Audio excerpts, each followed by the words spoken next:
Good morning. So yes, so the government has actually imposed excise duty on all major steel products. It stood at 0% earlier and now it has been imposed at the rate of 15%. This includes stainless steel as well as pig iron. For iron ore products, it has been increased from 30% to 15%, and for pellets, it has been imposed at the rate of 45%. On the flip side, though, the government has also reduced import duty on some of the key raw materials that are required for manufacturing of steel and other allied products, which includes the likes of coking coal and pet coal. And for stainless steel, nickel is the raw material, and for all of these products, input cost or rather input duty has been reduced. But important to note that the negatives overweigh the positives, and that's the reason why we are seeing that downtick on the stocks. However, it is also important to understand how the whole dynamics plays out.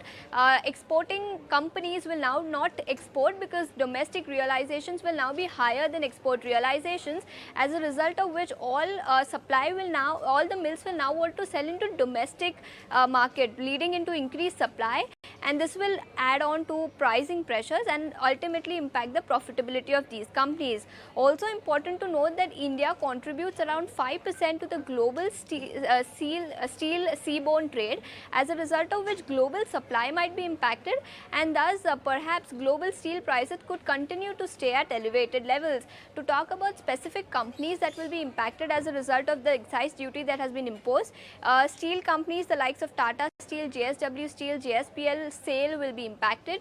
Iron ore companies the likes of NMDC and GMDC will be impacted, and stainless steel companies the likes of Jindal Stainless Steel and Jindal Stainless Steel Hisar will be the companies that will be impacted. As far as impact on profitability is concerned, analysts say that iron ore prices could come down by as much as 3,000 rupees per ton, steel prices could come down by almost 10,000 rupees per ton, and steel realizations could come down by almost 7,000 rupees per ton, which is net of the benefits, that is the positives as well as the negatives in terms of import and export duty. However, it will also have a positive impact on some other allied sectors which are consuming steel, the likes of automobile sector, which has already been under quite a bit of pressure of late, cement sector, we have construction, engineering, industrial, real estate, infrastructure, and all of these sectors will be positively impacted because of the reduction in import duty that has been imposed for steel inputs.